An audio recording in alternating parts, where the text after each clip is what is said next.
Diperiksa ini, uang lari kemana? Kenapa Mahfud MD yang dulu ikut membela dan mengesahkan proyek kereta cepat Bush, kini bicara seolah dirinya orang luar yang baru tahu fakta? Narasi ini dibedah tuntas, tanpa teriak, tanpa benci.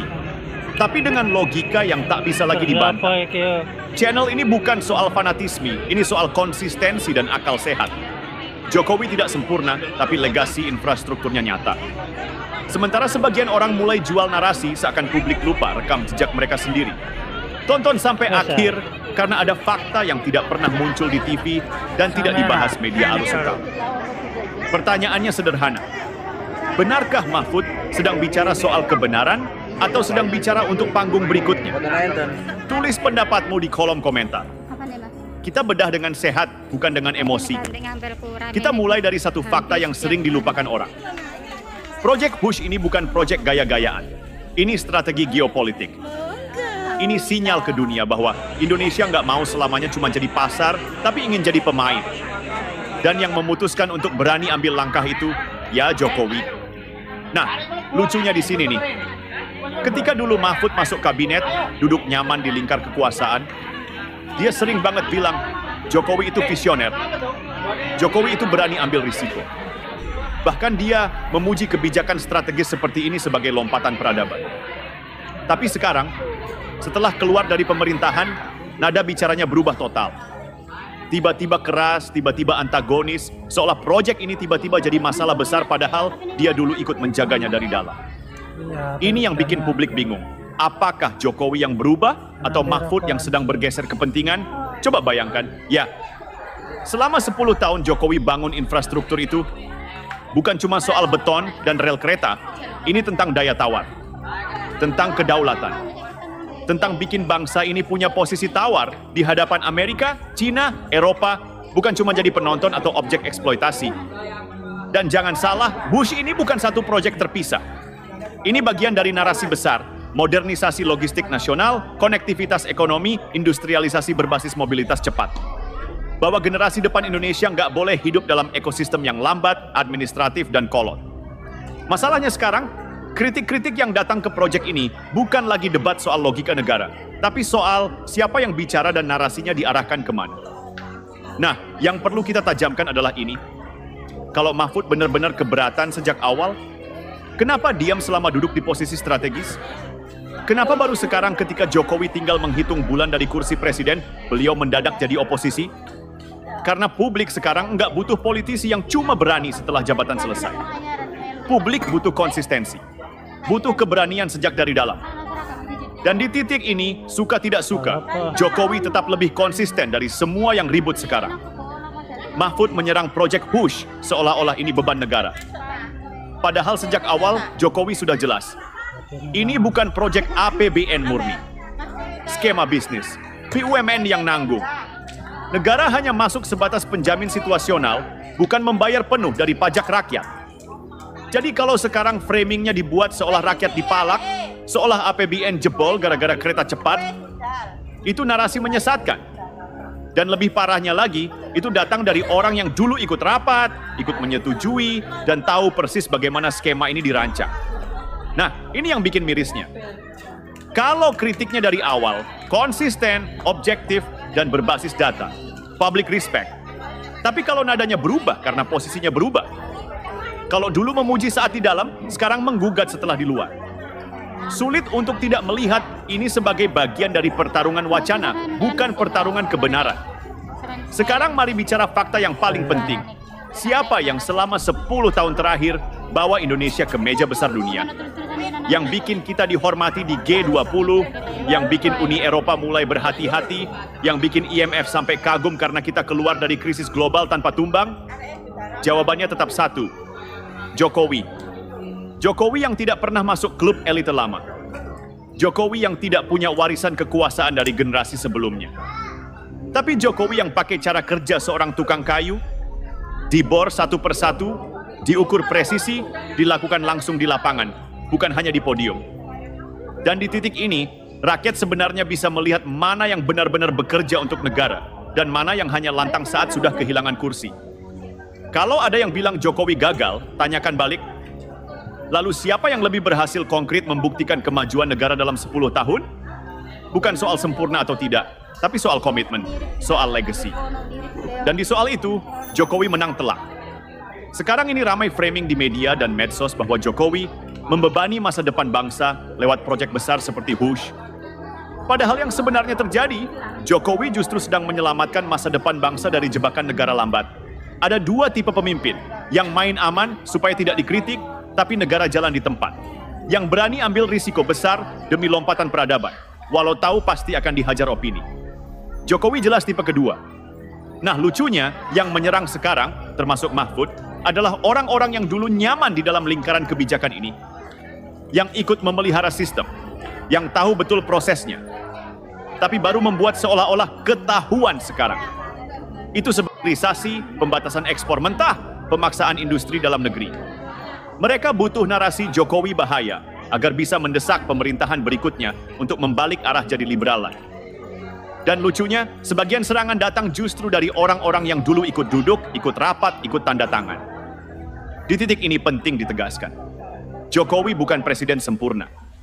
Tapi dia jelas bukan pemimpin yang lari dari tanggung jawab. 10 tahun terakhir, dia tidak hanya mengelola negara, dia mengubah orientasi bangsa. Dari negara import-minded, menjadi negara produksi dan negosiasi strategis. Itu fakta yang bahkan IMF, World Bank, sampai negara besar mengakui. Jadi ketika hari ini Mahfud, yang dulu berjoget di panggung yang sama, mendadak menabuh genderang delegitimasi, publik wajar bertanya, apakah ini suara nurani atau bagian dari orkestrasi yang lebih besar? Harus diakui, hari ini kolonialisme tidak datang pakai tank dan senjata. Ia datang pakai narasi. Dan narasi paling halus, paling sulit dibantah adalah narasi yang dibungkus seolah mewakili suara rakyat dan suara moral. Padahal bisa jadi, sebenarnya sedang bekerja untuk mengembalikan Indonesia ke posisi negara pasar, bukan negara pengatur arah. Itu sebabnya sejak Jokowi mulai dorong hilirisasi, hentikan ekspor bahan mentah, paksa perusahaan asing ikut bangun pabrik di dalam negeri, tiba-tiba oposisi ekonomi global ramai. Dan lebih liciknya lagi, serangan itu tidak datang langsung sebagai tekanan asing. Dia datang lewat tokoh domestik. Dengan wajah penjaga etika, pembela publik, suara kebenaran, termasuk yang sekarang menyerang Hush. Nah, disinilah letak bahayanya. Jika Jokowi berhasil dijatuhkan bukan oleh bukti, tapi oleh persepsi dan framing, maka pesan ke dunia adalah jelas.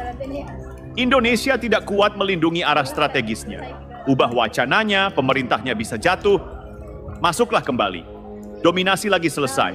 Indonesia jadi pasar lagi. Kita kembali ke masa sebelum Jokowi, di mana yang untung adalah importir, bukan petani. Yang kaya adalah trader, bukan produsen. Yang menang adalah bandar global, bukan negara. Dan itu sebabnya, keberanian Jokowi tidak boleh disederhanakan menjadi kontroversi politik jangka pendek. Because this is bigger than sekadar Project Hush. This is about menjaga posisi Indonesia agar tidak ditarik mundur ke masa pra-kedaulatan. Karena itu, kritik boleh, wajib bahkan. Yang salah harus disorot. Tapi yang sedang terjadi hari ini bukan kritik, ini percobaan membelokkan arah bangsa. Dan lucunya, sebagian tokoh yang dulu ikut membangun saat Jokowi kuat, sekarang mendadak ingin bertindak seperti oposisi garis keras. Setelah Jokowi turun panggung, rakyat tidak butuh politisi kuat saat panggungnya aman. Rakyat butuh tokoh yang konsisten, bahkan saat spotlight padam. Kalau kita tarik garis jujur, Jokowi bukan cuma membangun jalan tol, pelabuhan, ibu kota baru, atau kereta cepat. Yang sedang dia ubah adalah struktur kekuasaan ekonomi Indonesia. Ini yang tidak banyak orang sadar. Sebelum era Jokowi, Indonesia hanya jadi negara penjual bahan mentah. Nikel, batu bara, sawit, semua dikirim dalam bentuk mentah. Lalu dibeli balik dalam bentuk barang jadi dengan harga 10 sampai 40 kali lipat. Kita cuma jadi buruh dalam sistem global. Tak pernah jadi pemilik nilai. Dan pertanyaannya sederhana. Kalau Indonesia terus dalam posisi seperti itu, apakah kita akan pernah naik kelas? Jawabannya jelas, tidak akan pernah. Makanya Jokowi lakukan perang besar yang tidak terlihat. Perang melawan sistem eksploitasi global. Dengan cara paksa hilirisasi, paksa investasi masuk ke pabrik lokal, bukan cuma ekspor mentah. Nah, di sini mulai terasa tekanan. Karena langkah ini membuat banyak pihak, baik asing maupun elit dalam negeri, tidak nyaman. Karena kalau hilirisasi berhasil, maka pusat kendali kekayaan tidak lagi di tangan mafia importir dan oligarki lama. Dan itu yang bikin Indonesia sekarang sedang digoyang. Bukan hanya lewat isu politik, tapi lewat serangan persepsi, termasuk yang dibungkus seolah-olah moral dan intelektual.